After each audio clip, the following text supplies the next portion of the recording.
very excited about this interview. What do you guys think? Are you as excited as I am? Should we hear some noise? Make some noise! We are lucky to have the most wonderful guests here. Tell me first of all, who has not been to one of these festivals before? Thank you for coming. Are you all having a good time? Had loads of nice chocolate and cheese? Who here is already vegan? I'm just always so curious. And look at that. Isn't it wonderful to be in a room with like-minded people? It's so inspirational, and that's what VegFest and Bristol Vegan Fair brings to us all. We're very, very lucky. I just want to know, anybody here that is not yet vegan, not yet vegetarian, just come along, maybe wandered into the wrong festival? Let's have it. Let's have a round of applause. These amazing people. Thank you for coming. This today maybe might change your life. And of course, I know it was hard work. You had to raise your hand. Strong vegans are here. It's very, very hard for people that are not vegan to raise their hand. They often feel quite wimpy and quite tired. So thank you for raising your hand here today.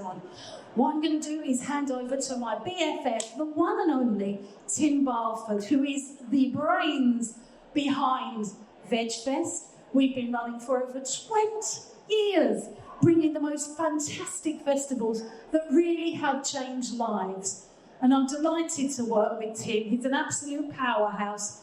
And all he wants to do is show everybody that veganism can be a fantastic way of life. It's better for everybody, the planet and the people, and for us. And I think we might all agree on that. So I'm going to hand over the microphone to the wonderful Tim Barford. Have a lovely day today. And remember, share on all your socials, because we want to grow these events. And make sure you come to our London event as well. Let's hand it over to Tim Barford. Thank you, everybody.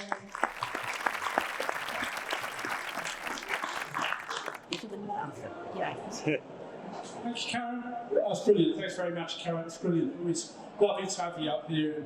We shared many a stage back in the day, in the last couple of decades. So, probably 2017, last time we were up on stage here, Karen. So thank you. So, people, thank you very much for coming today. I'm very happy to have two esteemed guests here.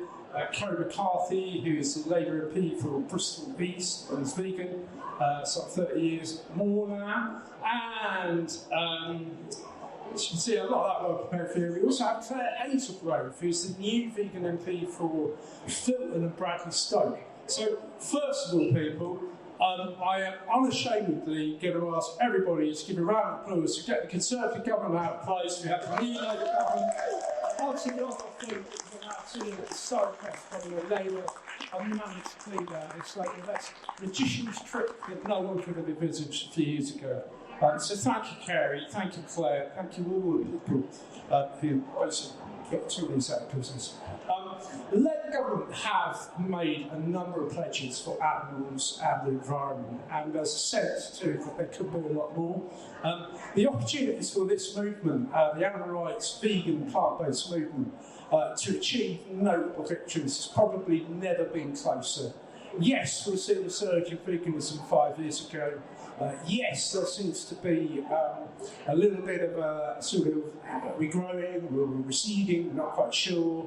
A lot of that's, of course, because of the appalling economic issues we've had, and I'm pretty confident over the next 5 years we're going to see a real resurgence in campaigning, activism, animal rights, veganism, plant-based diets, all really important. So what I'm going to ask Kerry and Claire today a little bit is about these pledges. Are we going to see some progress? And importantly, how can we help as people? How can we, as campaign groups, help this process and really make sure that over the next 5 years we gain major victories for animals and the environment?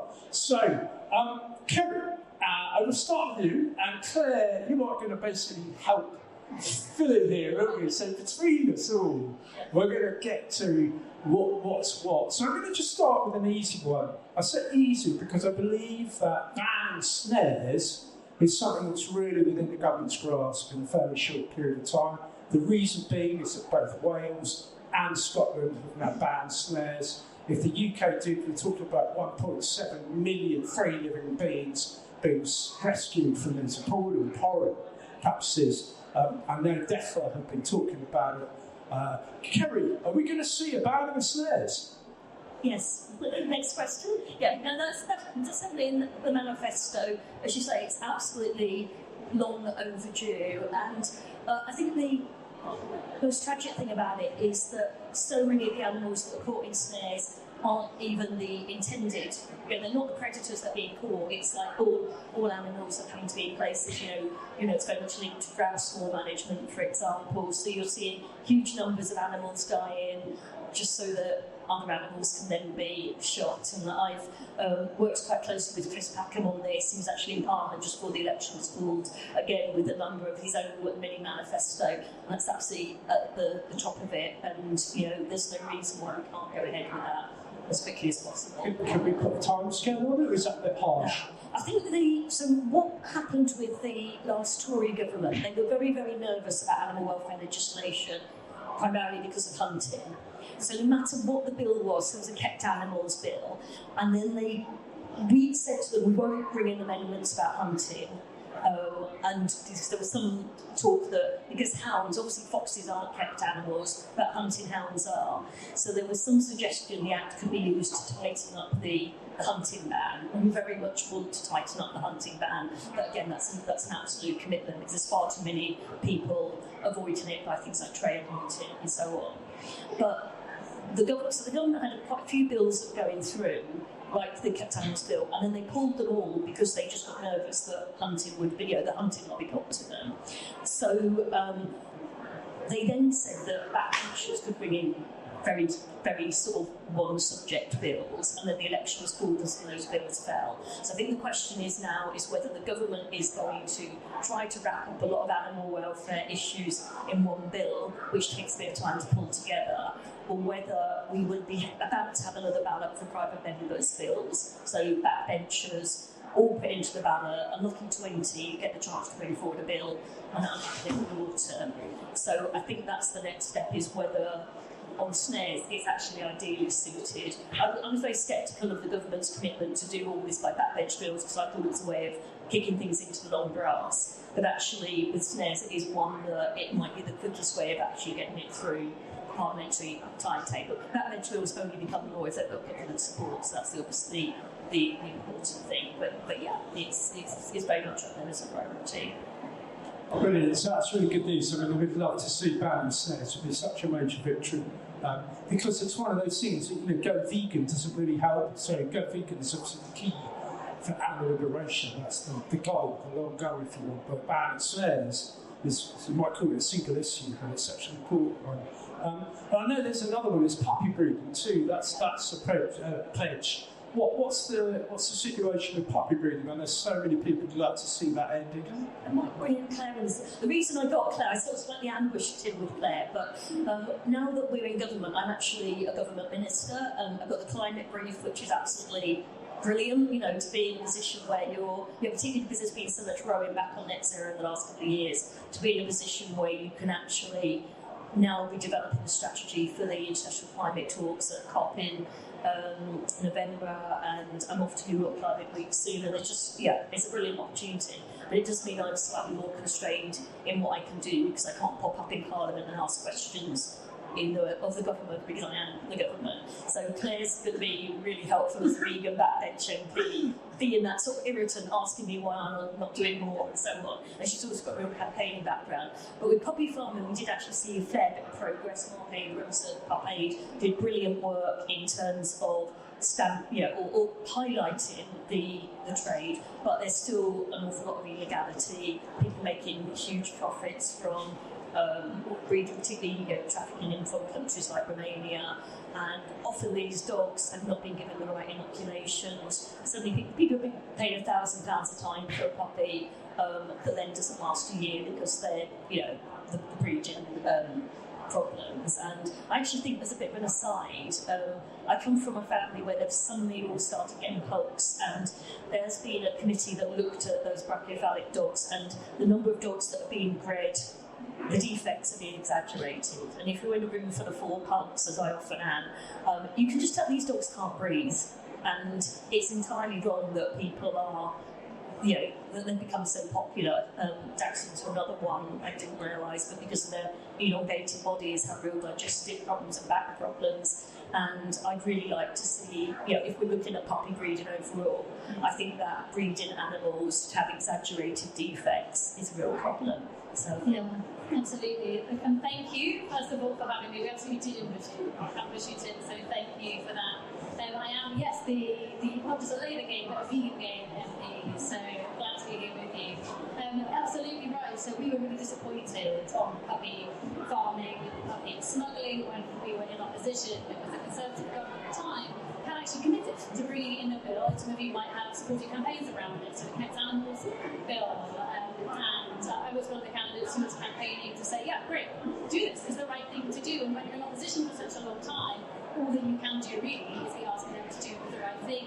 Unfortunately, they reneged on that, they broke their promise and didn't bring forward that bill which allowed puppy smuggling, puppy farming, all those issues that Kerry touched on there to continue. Now, we at the time said, I think it's completely wrong, and we committed to it in our manifesto that actually legislating to be able to ban this will be something that we go ahead and do. So it will be something we practically and tangibly do to make a difference on this. And as Kerry said, it's all those welfare reasons. It is simply the right thing to do. And as with snares, we'll get on and do it. and enforcement is also the big thing, because you can pass all the laws you like. We've seen that with hunting. If people can flatten the law with impunity, then you've only won half the battle by actually legislating. So, like I said, there was some changes to the law, but it hasn't gone far enough. It's still very much a problem. Thanks. So that actually touches on something that I think, I was going to ask you later, but I'll just get jumped in there anyway, because it's kind of come up, is how can we all help? How can we help the Labour government get these things through? Because you've mentioned, A, it's tough for legislation, but B, then we've got to enforce it. And of course, what really helps change that is public opinion. And that's where we come in. And we can really do a massive service to really help change public opinion. And that's just by getting out there and telling people the facts. And people don't know about public opinion, they don't know about snares, they don't know what goes on with dairy cows, just don't know. We can really work hard to pave the way so that when the bills and the laws do change, there's already that wealth of public support for those changes. So there's another challenge that is really, really important, and I think this is possibly the biggest one on the manifesto, and that is phasing out animal testing. So let's just dwell on that, because this is, I feel that if we get this through the next 5 years, the rest of the world will follow. A bit like the suffragette movement, which of course is all tied up with the anti-vivisection movement. So here we are, 120 years on. We've got a real chance of snatching a massive victory. Are we going to do it? Yeah, well, certainly, again, there's the commitment in the manifesto to work towards phasing out animal testing. It was Labour that introduced the idea of the 3 R's, the reduction, refinement and replacement of animal tests. And the problem is what we've actually seen is science has come a really, really long way. There are so many scientists now that have acknowledged that animal testing isn't particularly relevant to humans. Obviously there's the cruelty and the huge numbers involved, but actually it's not the best way of developing. There's alternatives now to it. But that hasn't been matched by progress on the 3 R's. And I think one of the issues is there's a huge amount of duplication of tests. There's a lot of unnecessary tests. I've been involved with talking to Bristol University about a swim test, which is basically seeing if mice get stressed if they think they're drowning, which apparently they've done it over and over and over again, and they do get stressed, but they haven't learned anything. This is quoted. They haven't learned anything interesting from it yet. And it's a question, well, why do you just carry on doing? They were also at Bristol University testing cannabis on rats to see if they gave them the munchies, which I just thought, when you've got a whole, thousands of students, you don't really need to be testing it on rats, because there's quite a lot of people that can vouch for it themselves. But so there's a lot of tests that are necessary, but we're still seeing the number of tests rise. I think the fact that we have left the EU And that means we've left the chemical regulation regime reach. It's a problem because then we can't even share the data to the extent it was being shared. But yeah, we are committed to doing that. If I just point out what I think are some of the current concerns, I see Jackie and Ahmed here who've been behind some of the petitions, and I first met them through the whole Beagle campaign. Firstly, one of the problems is licensing sits with the Home Office. The minister in the Home Office has got, I think usually it's the person that does policing and the fire service or the security. It is not top of their list of priorities. They almost don't realise they've got it. This is like a regulatory function that is tacked onto a very different role.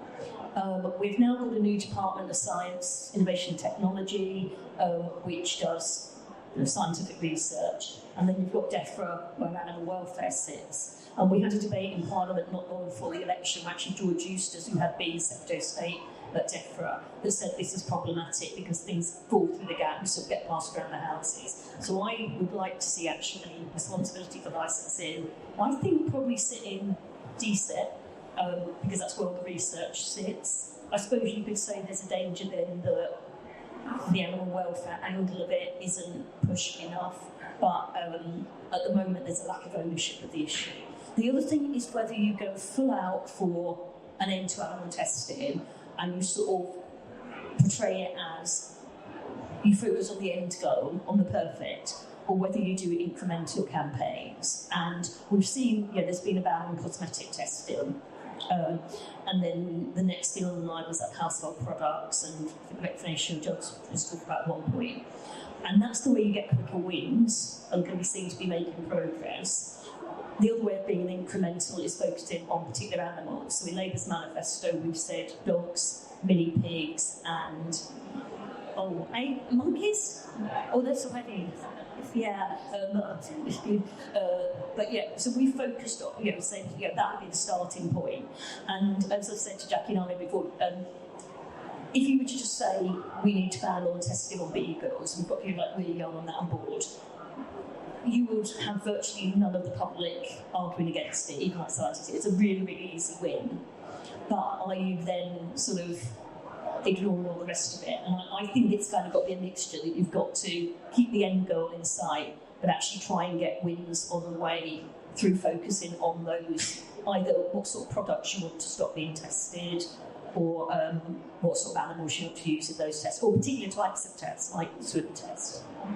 And to say, I think as well, you can have confidence that this is an issue that obviously matters to us and to our government, because when Labour were last in government, it was a Labour government introduced that ban on cosmetic animal testing. We did that pretty quickly. That was done in 1998, and then more progress was made on top of that with the different legislation that had to come in. But I think that conversation is completely right. You touched on that too, before we come back to it, around how can people help with this and making the case, but also bearing with us while we go through this important work of identifying the right steps, doing the sciences, making sure we've got that the 3 hours that Kerry talked about. There's the steps to be able to do it, but please know and have that confidence that we are committed to it, we are committed to phasing it out. It is something that will happen, but we need your support along the way to show as well there is this groundswell of public support for bringing in these changes. Otherwise, sometimes if you've got loud voices in the media from an anti-position and you don't have enough local people nationally saying actually across the country, we really support this, we really believe that we really back it, and we're putting some of our energy into it. That really helps put the wind in ourselves, particularly Kerry as a minister and beyond, to be thinking about that, putting that case across. So please stand with us as we do this, and it really will help us. I think also what you said, like when I go into Parliament now, I don't recognise half the MPs because there was such a landslide. I think Labour's got, was it 411 MPs? And of those, like 300 are new. And I know a few of them before they were mates, they got elected, but you literally walk in and you start saying congratulations to people, and they say, no, actually, I'm just a guy who delivers the post, I'm not a new MP. And on the other day, the Lib Dems went from barely double figures, I think they're about 12 or 13 MPs at the by-elections, to about 60. So there's loads there, and even on the Tory side, there's new faces. So there's a lot of new, very eager MPs who are going to be very present in the chamber, very keen to respond to their constituents. So I would say to everybody, you'll probably be partly pushing at an open door in that you won't have MPs that are like pro-hunting or protesting or things like that. But they might just need a bit of persuasion that this is important to their constituents over and above all the 101 other issues that they could be raising when they're in Parliament. Okay, that's really important because the Labour government here, and there's a way, we've probably heard this, and there's a big move in the movement to try and clarify some of how we work and strategise, movement, ecology, working together, collaborating. And one of the things we recognise is this concept of an inside and an outside game. And so the inside game is very much working within institutions, within government, within corporations, and making incremental steps by consensus. Whereas the outside game is probably the kind of rest of us, people who are in campaign groups, the Camp Eagle, and we can really push as the public. We can push for a all-out end, the abolition of animal testing, and at the same time we promote veganism on the back of that. But I think we have to recognise that government is going to make incremental steps. And they're going to go for the low-hanging fruit. And you've kind of confirmed that. That strategy could be really successful as long as we've got that trust that it's going to end all animals experiments. I mean, that's partly what I kind of wanted to ask you, and you've answered that. That I think there's a level of trust that the people have to put in the government.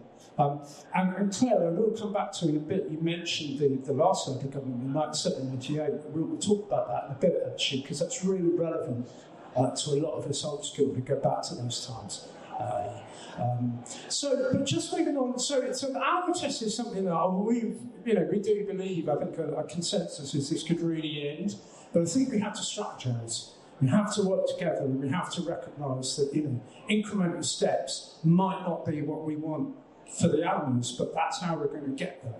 And that's something that we keep debating and keep talking about, having conversations about. Can I just say, Tim, I think you do need to break it down a bit. So people campaigning that need to have clarity as to what sort of testing is being carried out and why and what on and in what numbers. So it's good to come. So I know, when I went to the university with Peter, the two people who came with me had actually previously been involved they were lab scientists and they did experiments on animals. And actually that's, it shows that they knew what they were talking about.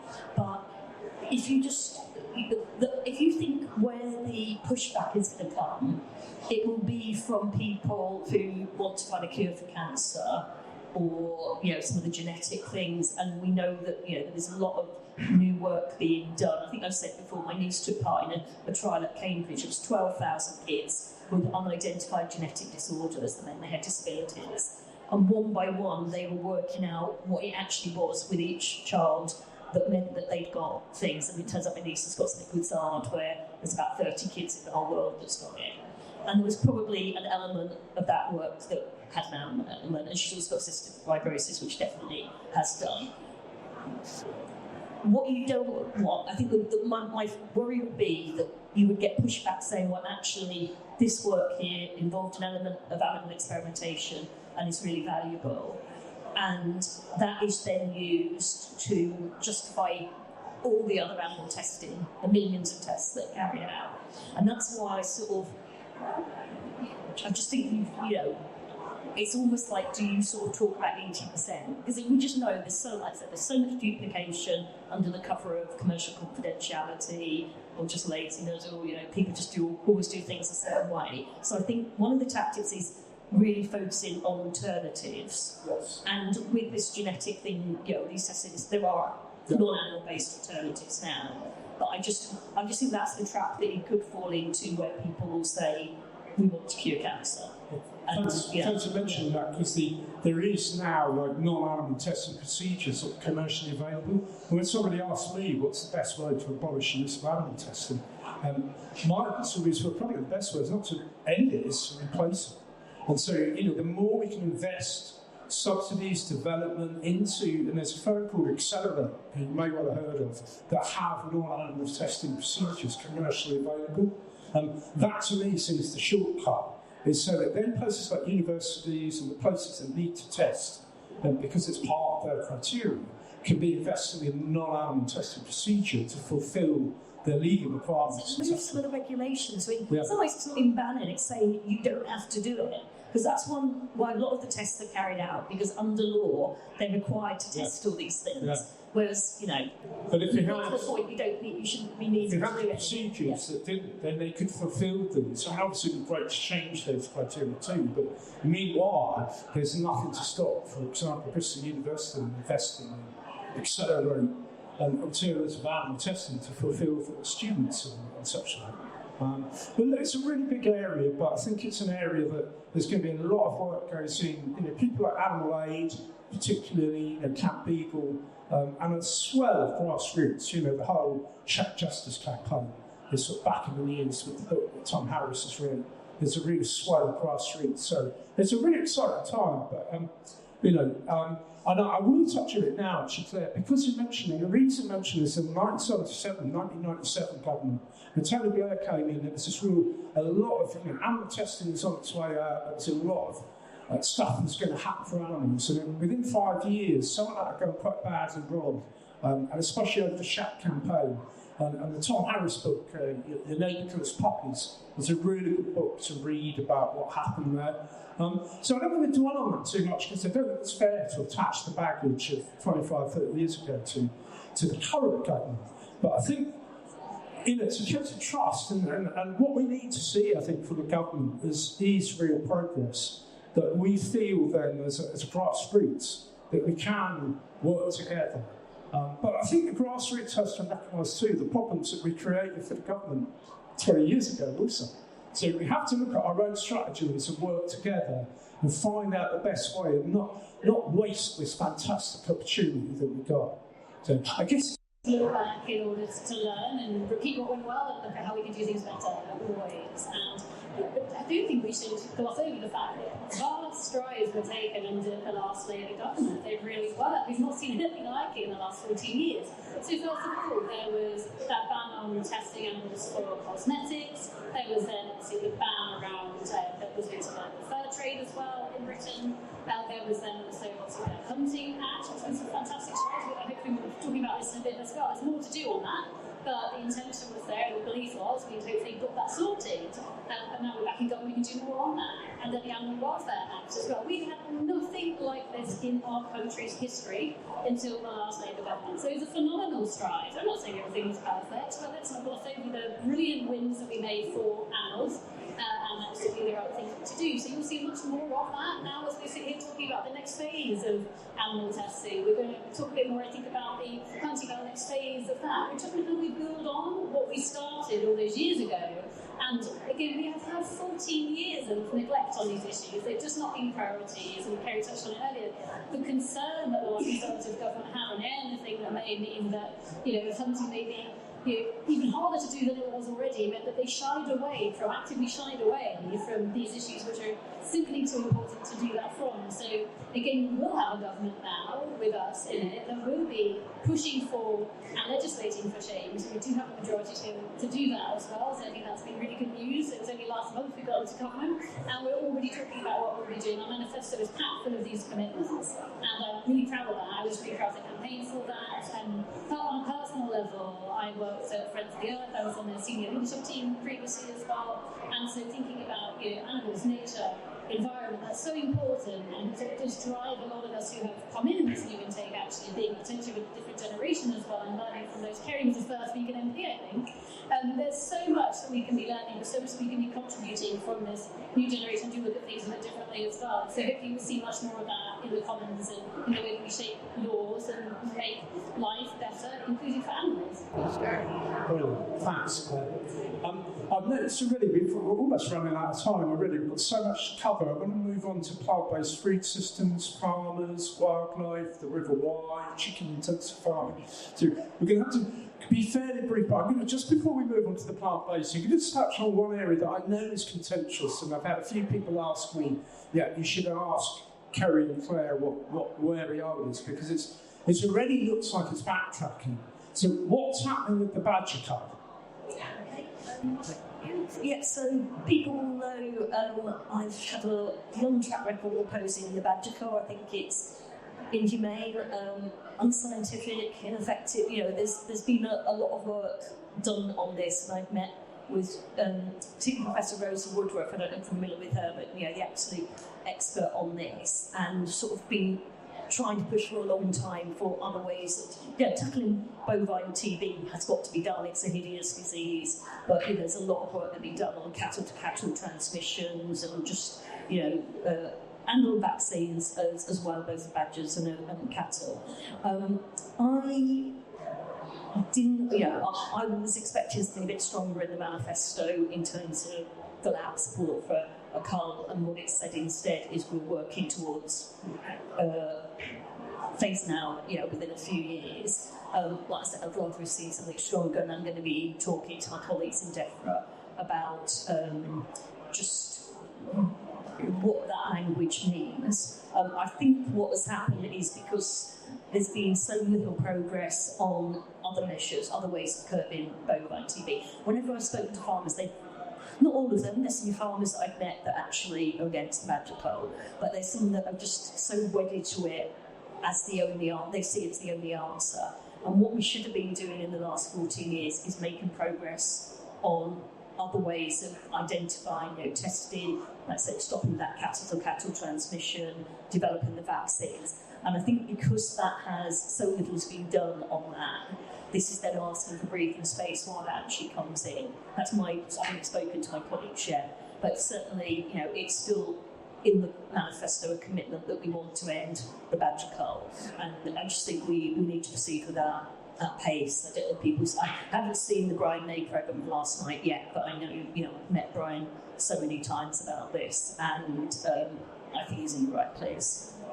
I think that also goes back to that previous point about, obviously, time sort of froze still on these issues for 14 years. It truly did. We saw none of that progress that needed to have happened. Had Labour been in government even sooner than this, had we not left government even, but even if we'd been in a term earlier, 2 terms earlier, we would have made more progress on this more quickly. But what we're having to do instead on this and other issues in this space, but also beyond, is pick up from where we left off in the 2000s. And so as a result, that means that, exactly as Kerry says, it's about working collectively closely with scientists, with rural communities as well, to ensure that things are done in a way that the system can sustain and manage, and that is then able to be maintained and kept for the long term, because that's what we want to get to. We want to eradicate this, but it is a case of doing it in this way, in no small part because nothing has been done to arrest this, nothing meaningful in the last 14 years. We're way behind where we want to be. And the first report was, 15, 11 years ago, and it's frustrating that we haven't made more progress, but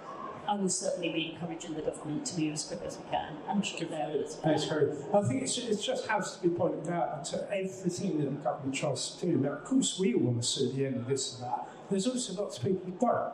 And the nature of government is to try and get a consensus and move forward as a society. It's not a dictatorial government, so we have to work with this and realise that it is a process, and that's really frustrating. I know there's a lot of animal activists already who are really wanting this action now.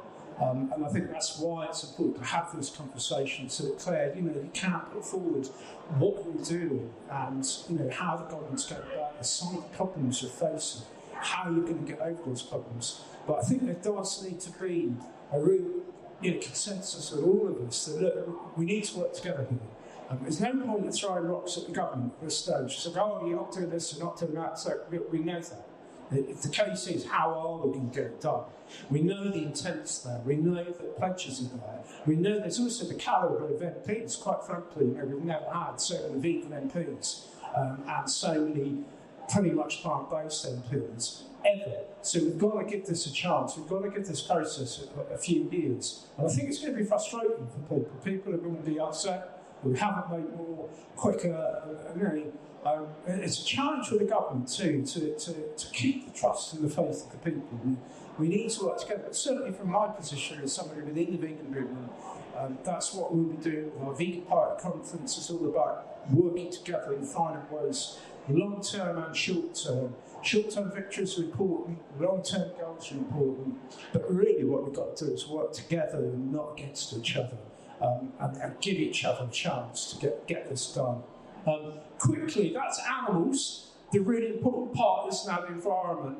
Shifts to plant-based food systems are essential. I personally, I didn't see a lot in the manifesto. So I know 5 years ago there was a pledge to subsidise farmers for plant-based food. Now we've left Brexit, we've got out of the common agriculture policy or what have you, or not an expert, but where are we going to go with shifts to plant-based food systems?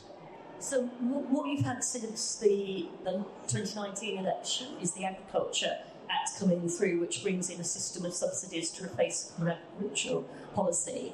And there's a whole list of public goods. So basically, it's generally, I actually was very supportive of Michael Gove when he was at DEFRA. I know he's like a bogey man in so many respects. And I had to keep saying to my colleagues, just because it's Michael Gove doesn't mean it's bad. So it used to be on the cap, you were just basically rewarded how much land you had and not what you did with it.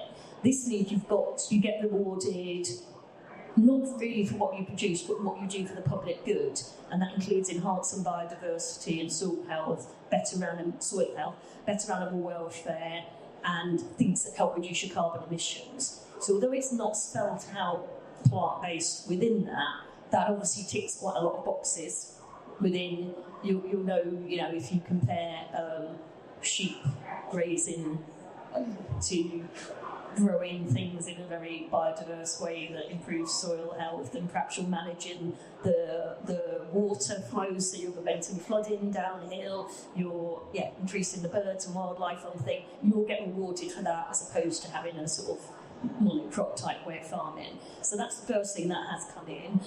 I think we need to look at public procurement, and that's something that Keir Starmer pledged when he was at the NFU conference.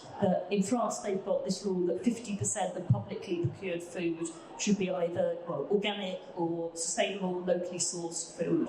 I'm really keen to see that happen. Bristol is one of the few sustainable food cities to have gold status. I think there's only 2 in the UK, I think, that's got that. And, that peri-urban environment around Bristol, we've actually got some quite interesting. There's this company in Bristol called Let Us Grow, which is doing vertical farming and growing like salads and spinach. And when I first heard about this, it was like, well, this is wrong because food should be grown in the soil and out in the fields. But actually, it's not even some hydroponics. You get some of this water. This is like aeroponics, where it's just like water, vapour and steam growing around them. You see them a lot of scientists. But they're also talking about taking over old office blocks, and you can grow like enough spinach to fill and lettuce to feed the whole of Bristol. You don't have to worry about whether the water use is clearly much less, and so on. You have solar panels bringing in the energy.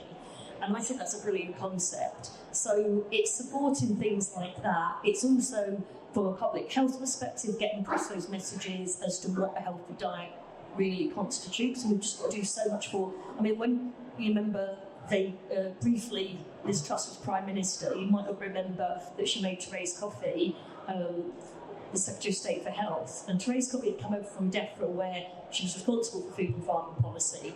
The very first thing she announced when she got in the Secretary of State for Health was she was scrapping the Obesity Action Plan and the action against junk food, because she believes that people should just be able to make their own choices. And we are a complete U-turn from that approach. We're streeting. It's a no-brainer, isn't it? That it's costing the NHS huge amounts of money. It's making people incredibly miserable. So many people are struggling. Might be living longer, but they're living with type 2 diabetes and obesity and heart disease and all these problems that come from diets. So pushing on that front as well. And again, plant-based is all very much part of that. And I just say, final thing, as part of my role as Minister for Climate Change, I'm responsible for that oversight across all government departments to make sure that they are doing their bit. They call it effort share in the civil service jargon. They've all got to do their bit to help us get to our net zero targets. And obviously, energy is the big one that's talked about all the time, but transport plays a role, decarbonising public sector buildings, decarbonising our housing stock. But DEFRA's got to play its role as well, because we know that actually a huge amount of our emissions are related to the food and farming system and land use. And just one more final point, nature-based solutions to climate change are so exciting. I was up in Scotland last week looking at how they've been wetting the peatlands as people, vegans, bought this estate up in, it's called the Natural Capital Laboratory near Loch Ness. And they're just allowing the land, re-wetting peatlands and that, and it's sequestering carbon rather than emitting carbon. And it's a real contrast again from seeing where you've had the sort of quite intensive farm, there's good farming, there's bad farming, the intensive poultry farming and the River Wye that you mentioned, and the link to the huge river pollution, incredible intensity, animal welfare issues. We want to work with the farmers to do the right thing, and we've now got mechanisms in place that make it easy for us to do that.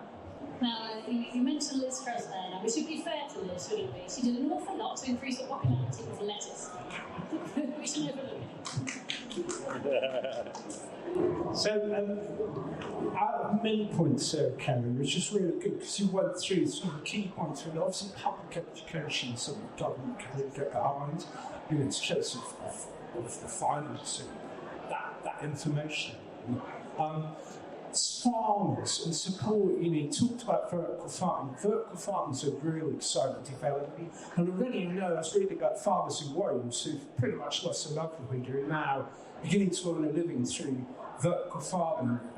But of course, it's expensive and it's investment. Is there going to be government investment for farmers into plant-based options?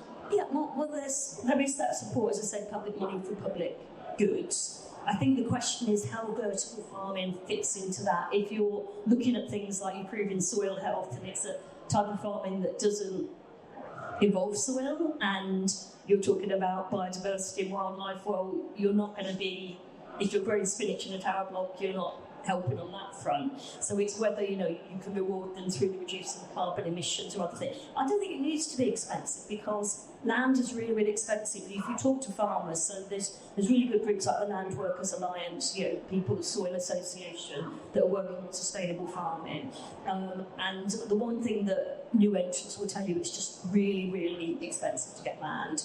And energy costs can be quite high, so those inputs can be high, and machinery and so on. And actually with this, the footprint of, I suppose getting an office block is not necessarily cheap either, but if that could be something you could support at council level to provide the facilities that they need. But there's also, the reason this lettuce row came to my attention, they were doing food growing in a prison.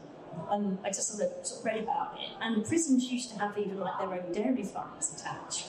And I just think that's an amazing way to, and we've got a brilliant new prisons minister, James Timpson, who's done really, really good work with prisoners. His firm, the MSU firm, have employed lots of ex-prisoners, and he's passionate about this. But if you look at some of the, obviously not the ones like that we've got in Bristol, there's not much space, but some of the prisons we've got, you could do that type of vertical farming. You're teaching prisoners skills, you're giving them healthy food, and you're doing it at not very much cost. You've already got the space to do it. So, a lot of this is just a case of money and being able to get access to grants, because it is quite expensive, some of this technology. If you want to put a container on your farm to start growing lessons, and it does cost money. But it is something that hopefully that'll open up, that farmers can get more support. Just on that note, a big fan of vegan supporting farmers, so it's a really good initiative. We really need to mend our bridges with farmers. It has been an us and them. Between vegans and farmers, who really, partly because of the media, and it's sort of blown that up. But actually, vegans need to really support farmers and to transition to providing plant-based options, even better if they're locally grown, low transport, low emissions. And really important, especially for mental health, farmers have a very high suicide rate. We're putting massive support into community energy schemes as well. And that is something that really can benefit farmers as well. You sort of, okay, there's this balance to be struck, and we've given planning permission. It was sat on the previous minister's desk for several years, but planning permission for solar farms. And I know people have some concern about that and the land use that it takes up. But actually, it's the priority is low-grade agricultural land. And you can actually, in natural England, have said this, you can have better biodiversity around solar farms, so things growing under it and around it, than you would in a field that is just, sort of being used for intensive farming. But that also means that you can have sort of small-scale, either like wind turbines or solar or whatever, that could be providing energy to your village or to your local businesses and so on. And I think that sort of buy-in at some part of the mix, and if you can get sustainable food grown into that mix as well, it all helps. Yeah. So I think what you were touching on as well is so important in terms of the fact, so just the more we can have that common understanding about the challenges that we face, the progress that can be made, and working in collaboration, then more progress will happen more quickly. I think broadly, the fewer enemies you have, the greater progress you can make. It's not to say that some shouldn't be enemies, but if you can understand the position of farmers, if you can see what their roadblocks are, and maybe work together to find ways around them, then actually you're able to get there much more quickly with plant-based foods and the growth that's needed by doing that in collaboration. I think that is really important. There are really great projects, you touched on a bit earlier, about what everybody can do to support this movement and these initiatives, these ambitions that we all hold. We're doing, we're all part of one big jigsaw, really, aren't we? We've got certain roles that we can play and levers that we can pull, but so does everybody in this room and beyond. And 3 months ago, before I was an MP and doing the general election campaign, I was working with the Food Farming Countryside Commission, and they're doing a brilliant job right now in bringing people together from all different perspectives to have this national conversation on food and food systems. So I really recommend people to take a look at what they're doing, that other organisations are doing in this space. There's a great join out across our movement. So however you add your voice and however you take part, please do. Because again, it brings in that richness, it means that more viewpoints, more perspectives, more lived experience is heard and understood. And organisations like that do a good job of coming to us in Parliament and saying, well, this is what we found, and this is what people are saying in communities and around the country. That's really helpful for us to hear that inside, because we know what people in our communities think. We can't possibly know what everybody thinks across the country, but that's not our constituencies. So by everybody pulling together, and actually it's meaning that people are getting together around the table who are often written. So you've got people who really actually don't believe in changing diet. You've got people who really do. You've got lots of different people who actually do lean on and feel that they need ultra-processed foods because of the income that they have and the lifestyle that they have. And just hearing their perspectives and understanding it will actually help us inform and shape better policy that actually works. And it's not about judgment, right? It's about getting to the end goal and getting there together in a way that everybody at least understands, even if they completely agree with, and that's what we want to be able to see more of. Brilliant. We're nearly out of time, so I'm just going to, what we talk about there is basically helping increase, encouraging people, perhaps providing finance, providing public education. These are all about increasing plant-based options. There's a really kind of, non-controversial thing, really. It's quite gentle, it's kind of not, it's kind of not in your face, it's the opposite, really.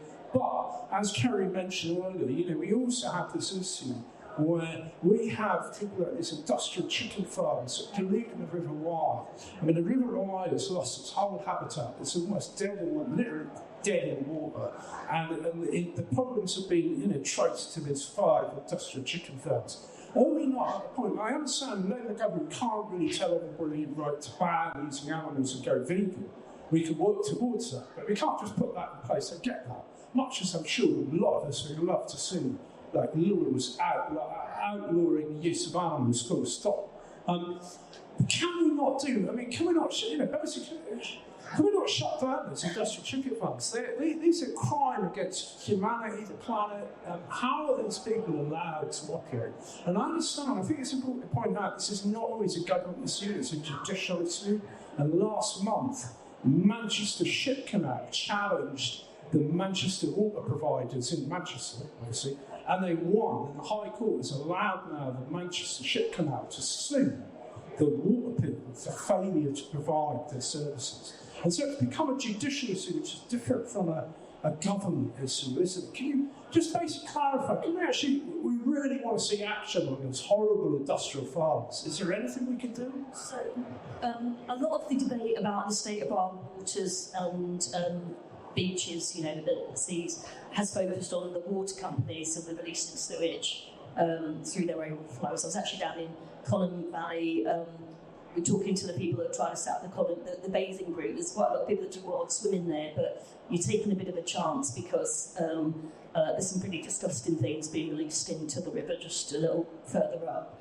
And we have pledged to bring in a bill. We're going to progress that very quickly.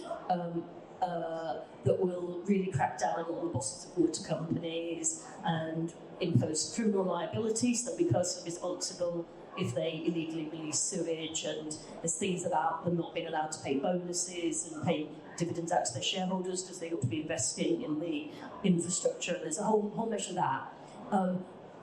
What will be interesting, again, this is something that you could usefully look at, is where so that's the responsibility for the water companies. It is more difficult whether it's other sources of pollution. So if, say, you've got a company that's releasing industrial chemicals into a river, that usually is something that they end up being taken to court and sued, because it's quite difficult to sort of, what they're doing is already illegal, they shouldn't be doing it. So it's not about passing law to ban it, it's about making sure that they're held to account. And I think that's probably the issue with the chicken farms. It's not the fact they exist and are farming chicken, it's what they are doing. So I know I was with Fayre in Parliament, I think about March, April, and he was getting a train to Cardiff straight afterwards because there was a court action being launched there against the chicken farms. So that's one way of sort of establishing liability. But I think it's right, we do need to look at, I think it's partly about raising awareness. I think people don't realise just how many chickens are consumed in this country and the conditions in which they're brought up and just how small the margins are. Therefore, there was quite a debate, wasn't there, about chlorinated chicken when we were looking at the free trade deals post-Brexit. And I think that helped people focus a bit. And that, we were 101% on the same side as a lot of farmers in this country that didn't want to be undercut by those poorer standards from the US, and they knew they'd be pushed out of business. And you had people like Jacob Rees-Mogg actually celebrating the fact that we were going to get, fluorinated chicken and hormone-cut beef and all sorts of other disgusting things. So I think we need to work with the good guys on this and have as much, on the chicken side, I remember there was an inquiry into Two Sisters, which is one of the biggest chicken processing companies, and I've probably got to be a bit careful what I say, but they were actually hauled in front of a select committee in Parliament about some of the practices there, and it's the way they treat staff as well. In some cases, it's not just about the way the chickens are treated. So I think we need more focus on that, and we need awareness, but we do have to do it in that context, as Claire slightly touched on it, that people are really struggling with the cost of living crisis. And I remember during the horse meat scandal, and there were very well-meaning people saying people shouldn't be eating like your 99p lasagna from Iceland or whatever. You should be making your own and buying all these fresh ingredients with locally sourced organic meat and some nice herbs and this. And it was well-meaning, but it just doesn't bear any relationship to people's lives, because if you've got a couple of quid left before next get the money in and there's a pack of burgers, 12 burgers for £1 or something, you're going to go for that. And we've got to actually help at that end of things as well, and make sure there's just much more availability of healthy, not ultra-processed food. And it's quite difficult because it's so intrusive. Of all these, people expect that you take action on smoking and maybe drinking, even like vapes. Rishi Sunak has been very interventionist on smoking. He's bringing this law where you reduce the legal age increase the legal age at which you can buy cigarettes. So you get to the point where nobody's going to be allowed to buy cigarettes anymore. But on the food side, I think there is quite a reluctance to intervene, and not an easy way, because I'm not in favour, for example, of meal taxes. I'm not in favour, even with junk food and that, like you've got the sugar levy that we bought on our soft drinks, which actually worked because it didn't really increase the price, it just meant that most drink manufacturers reformulated their drinks so they had less sugar in them. So you achieved the public good without anyone being harmed. And that's the question, is whether you can make food healthier without passing that cost on to people. It's that whole thing, it's that, I hate really, in some ways, the narrative about educate people that they can choose comes up time and time again. And actually, I have that luxury. I can find, and I can go down Better Foods and spend an extortionate amount on an organic cabbage or whatever if I choose to do so. But you just got to understand that a lot of people, choice is a luxury that they can't afford at the moment, and we've got to put them in a better position. Although it is worth pointing out that fruit, vegetables, grain, seeds, nuts, beans and pulses are still really, really cheap generally. And I think it's the cooking skills too, the preparation, the time, the education, I think the inspiration too, you know, I mean, the one thing I've noticed about so many people are just so tired, just so fed up, tired, and exhausted. And you know, that's a result of the last few years, particularly. And one of the things that we at Resurrect much, again, we thought progress might be being made. I saw something yesterday about junk food outlets within a certain radius of schools. So I think, you know, so it's like kids coming out of school and going into McDonald's or pestering their parents to go there. So there's something reported just that I think in Bristol, within the local pad, it was at 1.400 metres, and there are new ones within 400 metres. And in other places they've sort of doubled that. But I think that's just the number of fast food outlets that is there and in people's faces make it more difficult. And I get what you say that plant-based diets can be cheap, but they can also... They can be expensive, yes. Yeah, and it's access. The nuts and bolts are cheap. You know, the actual produced food is quite expensive. Yeah. It's a valid point. But I wanted to point out that you know, actually the whole food plant-based diet is the cheapest diet. That means you're cooking up the lemons and you live enough. But it's about the access to those products. Yes. And I think what Kerry's alluding to here as well is, yes, that is true. Those items are cheaper, but only if you can get to them. And actually, if you think about more deprived communities, more deprived neighbourhoods, where you do have a bit more in terms of food deserts, and you do think about the challenges that some people do have to access the foods that they would want to, then that is still a reality that they're facing. There's actually a survey by co-ops, and I think the Joseph Roundtree Trust, it was about 10 years ago now, but it listed the food deserts, the worst food deserts in the country. And in the top 5, 2 were in Bristol.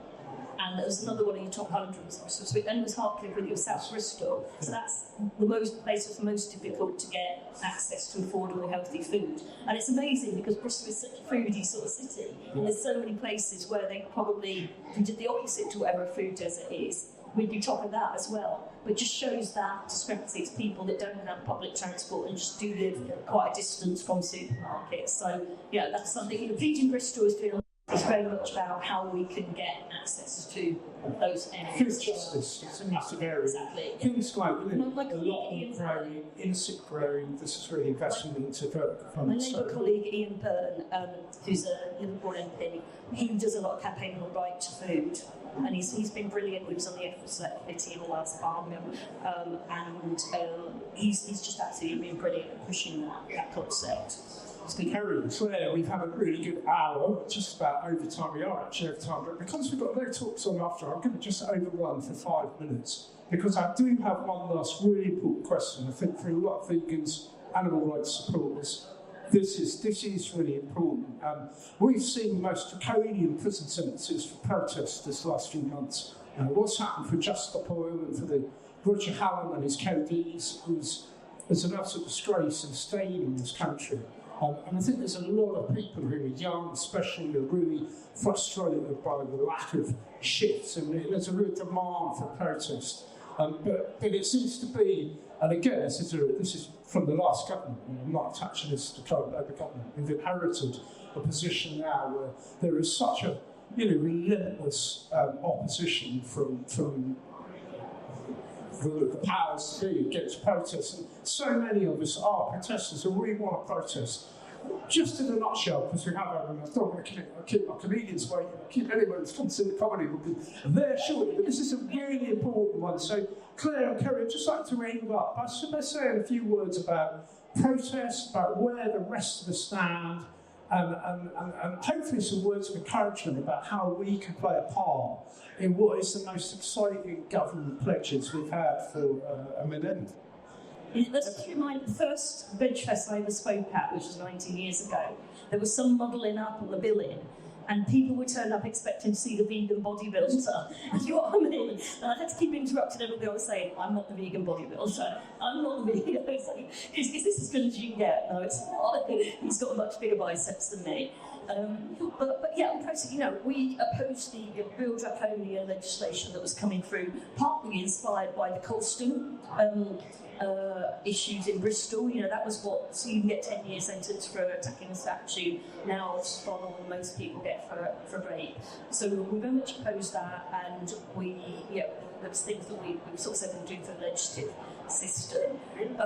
One of the things what you actually see is there's a line between, we absolutely don't want to curb people's right to free speech. What you've seen since the protests that you talked about, though, is what's happened in the last month with what some people would say they were protesting, other people would say they far-right, racist thuggery, the looting and intimidating people. You know, in Bristol we had a whole crowd of people they were defending a hotel with asylum seekers in. And so we've seen very swift action by the courts to jail those people responsible. And I think that's absolutely right. It sends out a really strong message. You don't tolerate that sort of behaviour. But you do then get into a very interesting debate as to, are you opposed to far-right people breaking the law to make up?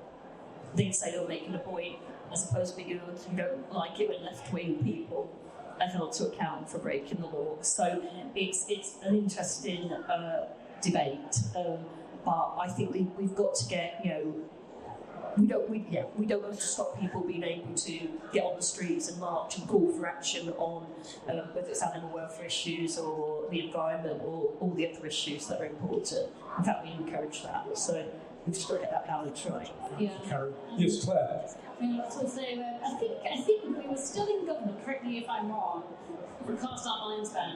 I think it was 2009-ish, Kerry, myself, and Miliband others were on the Wave March, which was a really good example. This was in London, it had people coming together from all over the country, all different walks of life, to say we want more action on climate. And actually, that worked out. It was right around the time that Miliband was doing a lot of work leading on this, and so there was that real confidence that we could actually join in and be part of something that was this collective groundswell of support for action, actually.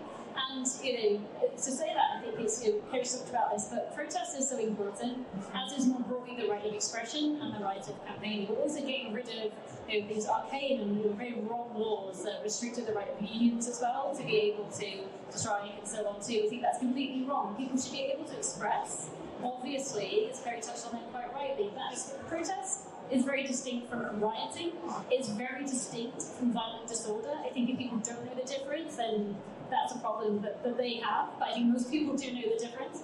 And showing up somewhere with a placard or coming and meeting with us, putting a meeting in with your MP or signing a petition or writing a letter to us are really valuable ways of us knowing that things matter to you. So I think to go back to what we've been talking about points throughout this discussion today, thinking about the ways that how can we make the coalition bigger, I think is always a really helpful goal. And I've worked, as I say, at Friends of the Earth, I've worked at Shelter nationally, I've worked on global poverty campaigns for half a decade as well, and really taking that time to understand that what is your ultimate goal? Who do you need to influence in order for that specific thing to happen? So who is that decision maker? Exactly right. Maybe it is a minister, but maybe it's actually somebody else. Maybe it's a business. Maybe it's not the government. We're not responsible for everything as much as we wish we could be. We're not.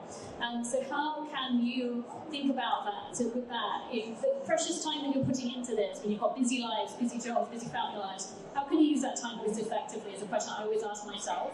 How can I do that? What will be the thing that is most likely to move the needle on this? Who do I need to get on board? Or who has that person's ear?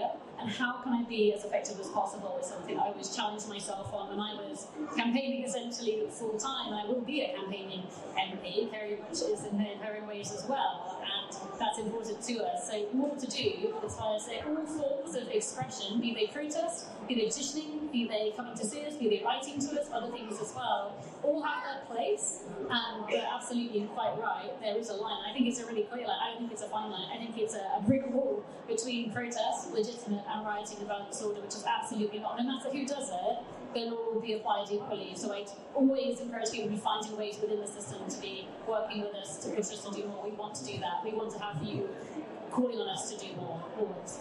Well, thanks, Claire. That's really clear, and I think you just got to see what happened in Bristol a couple of weeks ago. We had thousands of people protesting quite peacefully. There was no looting. I think there was one arrest.